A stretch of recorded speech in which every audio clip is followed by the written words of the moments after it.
We got a jam-packed pod, and for the first time, we will begin the pod with Give Me the Headlines, presented by Hyundai. Have I said how much we enjoy Hyundai, having them be part of the pod? You have. Well, you drive one, so I know that you're... Hyundai Santa Fe. Yeah, okay, so you're all in. Reliable. You're giving them money.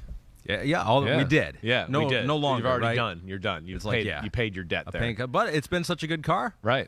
I would consider getting another one. Okay, so look at you. Look at you Hyundai, playing we're with the sending those sponsors here. positive vibes out your way. What a butt kisser this guy is. So this is Give Me the Headlines. So what we do here is we're in charge of a newspaper. Yeah. And we still print. Right. We're still in maybe digital copies. Right. Why are you explaining this like nobody's ever heard this before? I don't know. So we'll go with our Sunday night football game. The Lions defeat the Packers 20-16. You give me the headline, Mr. Lions This fan. is mine. It is. Don't give me some bullcrap restore the roar or we bite kneecaps off. That. It's already been used this year, okay? I like restore the roar. Okay, what do you got there, Johnny Creativity? Could be something with Campbell, Dan Campbell. But I'm going to just go with gone smoking. Not gone fishing, because we sent the Packers gone. They're gone smoking. We smoked them. Right. And now Aaron Rodgers can go smoking into the pasture or whatever he wants to do. Right. We'll get into Aaron Rodgers gone smoking. Is that good enough for you? That's good. I mean, you've had better. I know. I have a feeling that, are you going to lay them to rest later, too? They probably we'll see. So we're going to celebrate them at the start and then celebrate their death later on in the show. Exactly. Yes. They have been eliminated. So that stung, as we just mentioned. But I'll tell you what, I have so much to say about the Lions because I don't know that I've had a team that I felt this good about for all the reasons you mentioned, how close they are and what they need on defense, and the offense is already there. But can I this is like an appreciation tweet to Dan Campbell. Sure. I threw out there last night because he's a strong, confident coach. Yep. Who obviously relates to his players very well. Definitely. And they believe in him. Right. And he also has kind of an aggressive, risk-taking style. Of all the coaches, that's a total package, right? Maybe not the X's and O's. Right. The X's and O's are not bad here. Exactly. The defense has got a few little issues, but I think it's more talent than necessarily scheme. But offensively, I mean, come on. It's one of the best put-together offenses in football. And I'm not even talking about the players, just the way the game is called. And I think Dan Campbell, an ex-tight end, and I think the relationship with him and Ben Johnson, we saw Dan Campbell take over play calling last year. I think he's very much, as far as the influence of this offense, involved in that. Yeah. So there is positives to that. And, I mean, yes, and I think the biggest thing is like what you said. He's turned around their frame of thinking there to winning frame of mind. And then, within that, he is a guy that, as we've said many times this year, we would go play for right now and be like, okay, let's do it. Let's do it for Dan Campbell. And there is something to be said about that, and there's great value in that. And to keep that team motivated after just, minutes earlier they had seen Seattle win that game. Right. And then I tweeted out because I had to regroup myself. Ooh. And so I tweeted out this picture. I've been using some AI software to generate some pictures now. That's on Twitter. pretty cool. Look at that. I just typed in Aaron Rodgers made of cheese. Aaron Rodgers made of cheese. And it gave me that picture. Wow, and so I go, regroup, pick up the pieces, beat this cheesehead, which is what you heard Melissa Stark talk to Dan Campbell. Yeah. And they're like, oh, well, what's your motivation? How are you feeling? He was like, we don't want them to go. Yeah. We don't want the Green Bay Packers to go. And like I mentioned. We're not going, but they're not going either. Exactly. And like I mentioned last week, I do feel like they played a little maybe freer, even freer than they normally do without that pressure with the hook and ladder. I think there is something to that. And all that. Yeah. And the Packers were tight. You could tell that too. Definitely. It seemed like the pressure got back on them a little bit. The Lions have a way of being free no matter what, and I think that is because of your coach. But yes, then just with the added, okay, we're not going to the playoffs, you could be a little bit more free. There's something to that, definitely. And again, I think there's a lot. Then you add in, the motivation just to kick the Packers out of the playoffs, but then I think the motivation of like some of the things we heard out of the Lions locker room this week from Deshaun Elliott and things like that. And I felt like there was like a true disrespect with the way Aaron Rodgers talked about them after the year. Yeah, he said after their loss, after the first year. loss, in week 9. Right? Yeah, he goes to lose to a team like that. Right? Yeah, right. Those are some harsh words. Guys are going to remember that. And of course, they turned it around kind of right there and then. And it just is. It's cool to see a team, come out of nowhere. not that we want to pass the torch to them, but I think we look at them and go, wait, we're going to pass the torch to them to go, it looks like they're going to be a major player in the NFC. And then the Packers, of course, are in limbo a little bit. And I think that's what's interesting about that game last night, too.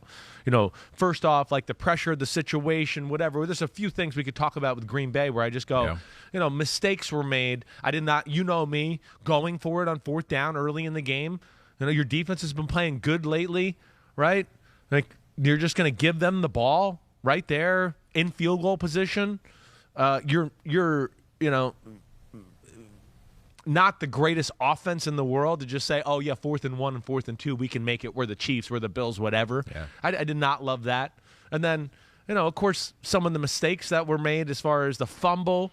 We had a missed field goal. Green Bay had some opportunities, is what I'm saying, to put extra pressure on Detroit. Yeah. But they kind of buckled under the pressure, did not take advantage of opportunities.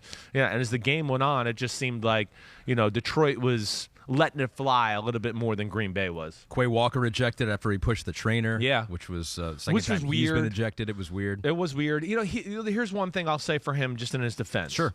It's a Georgia guy. He has crossover. He was trying to get over there to see how a friend of his was doing, I think. I'm not condoning ever putting your hands on there. Yeah. But I think he was a little bit like checking on his friend, and then the trainer came and kind of gave him the elbow and pushed away, and he was probably like, hey, get your hands off me. But you can't do that. But he's a young kid, and he'll learn from that. I don't think he's a bad guy.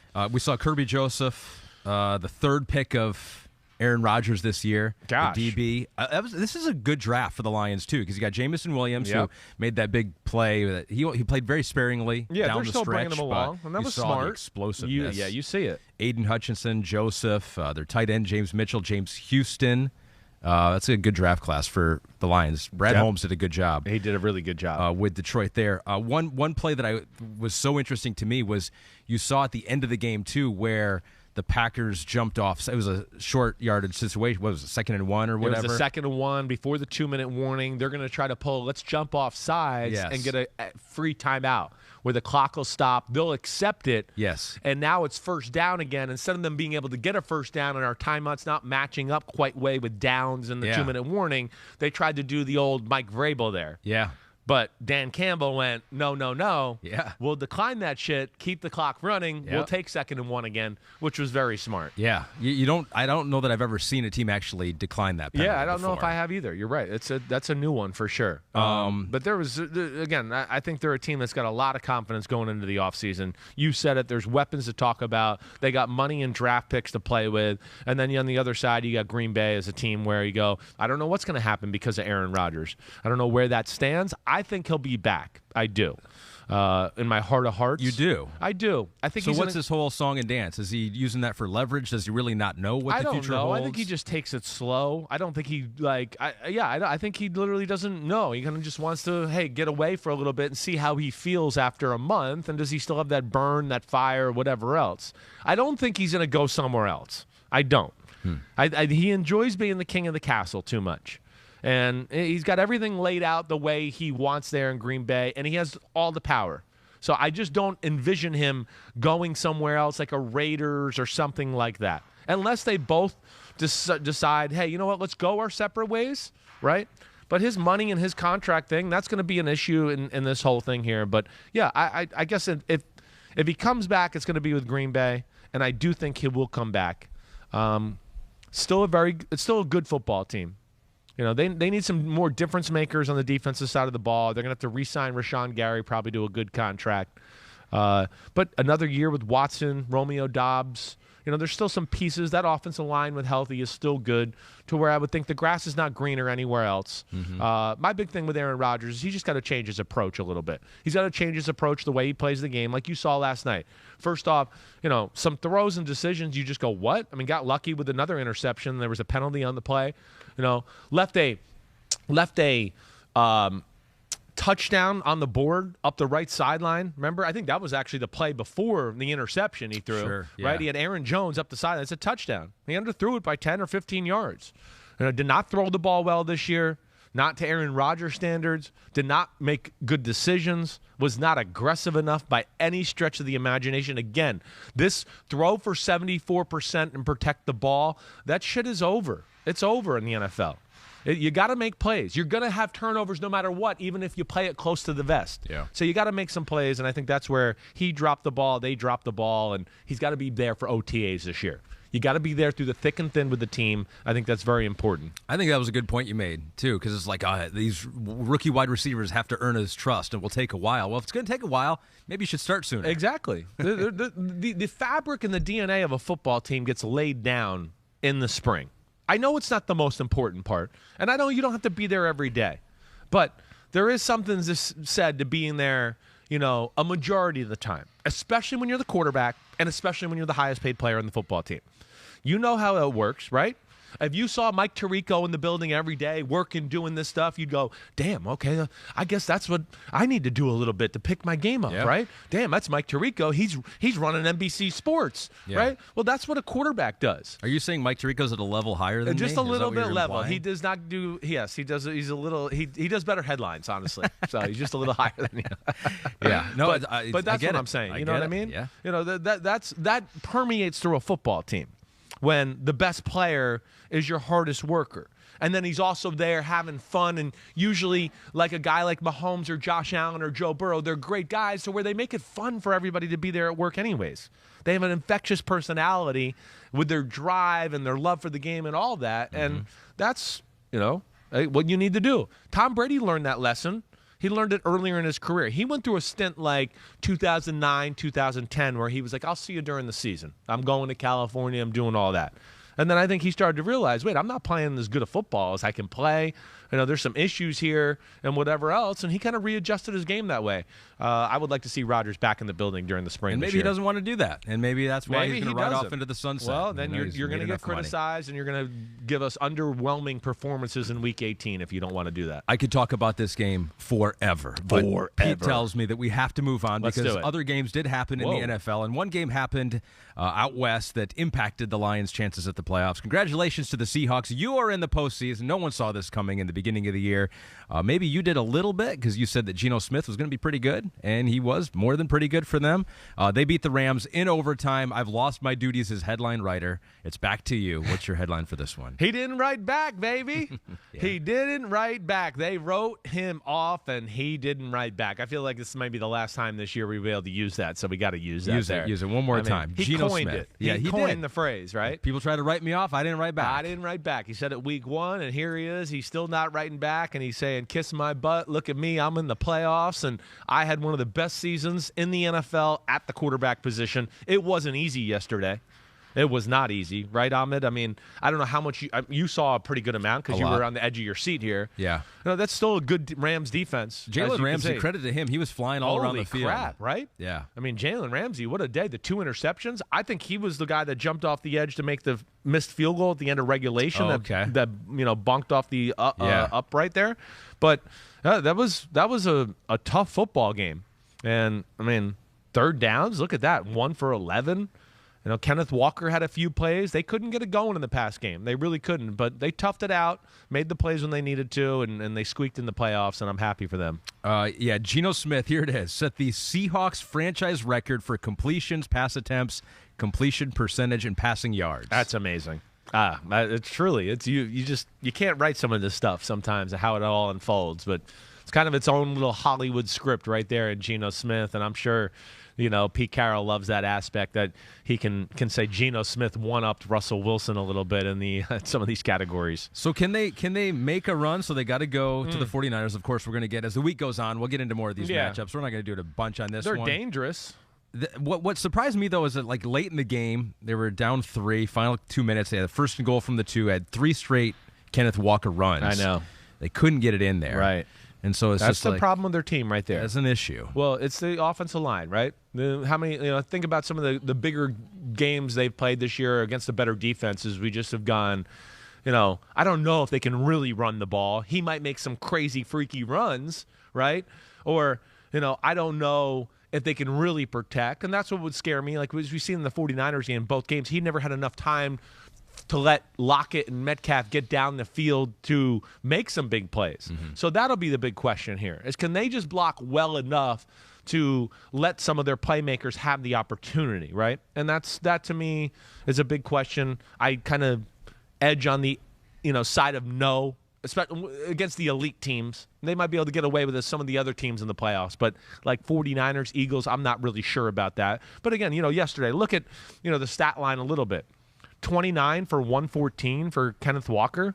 It's not necessarily a great run-stopping defense by the Rams football team. Yeah. It's 3.9 yards per carry, and one of his carries was 20 yards. I mean, there was a ton of carries that were no yards, -2, -3. Oh, he rips off and breaks 7 ankles and then gets around the edge for an 8-yard gain. So it's a little bit of an issue with their team, and it's an issue on the other side of the ball. I think you can kind of go there as well, like you saw. I mean, the Rams, they smashed it up the middle with Cam Akers kind of consistently throughout the football game, right? And that would scare me against the 49ers as well. The Rams lost 12 games a year after winning the Super Bowl, most losses ever by a defending Super Bowl champion. They already had that 11 losses, so they added one more to that. And now Sean McVay, it's rumors that he doesn't know what he wants to do. The rumors are real. I mean, I think there's some real aspect to he's not sure what he's going to do. I do. I hear from too many people in the know in the NFL that this is a real thing, and he is contemplating, and he doesn't want to be a part of a rebuild. Which is... I think that's really the biggest thing here. So I don't know where this is all going to go, but TV, another head coaching job. It just seems like him back with the Rams is definitely on the fence right now, as the way it stands from when you talk to people around the NFL. Sounds like burnout for him. Because he doesn't delegate. I think I was reading somewhere where he likes to do it kind of all himself. He does. Have his fingerprints on everything. Right, right. He's whiz kid. I could totally see him being burnt out. He lives it. It's 24/7. 7 days a week. He could be. I could see him being that guy. Like we saw maybe a Dick Vermeil. We've seen other coaches do it. Yeah. Step away for a few years, come back, re-energize, have a new project, go at it. But we'll see. We know he'd be great on TV. He's a great football coach. I don't think it would necessarily be all that crazy hard. It's not as hard to rebuild a football team as we've seen here. I know they don't have draft picks and stuff like that, but they're going to have some decisions to make altogether, the Rams, in the offseason, as far as some contracts, where guys are at in their career, the Matthew Stafford situation. Yeah. There's a lot of different things that are very interesting about the Rams when you dig in, so we'll see. But I'm happy for the Seattle Seahawks to get back to that. That's the most important thing here, and they're going to have a special football game to beat the 49ers on Saturday. And that was Give Me the Headlines, presented by Hyundai. Have I mentioned how much I appreciate my Hyundai Santa Fe? You definitely have. I trust it to protect my children in the back seat there, too. Right. I just want to make sure I made that clear. You got it. You got to think about that. Yeah, you got a Lions bumper sticker on there? I do not. No, I do not have a Lions. Step your game up. I do have to do that. Yeah, I got to restore the roar. You're right. On the back of my Hyundai Santa Fe. Stop that damn restore the roar. Thanks for watching, homies. Hit subscribe to see all my unbuttoned videos. You get to see me, Ahmed Fareed, all the big player breakdowns, game breakdowns, player interviews, and my film analysis. So please subscribe. Chris Simms Unbuttoned. Peace out.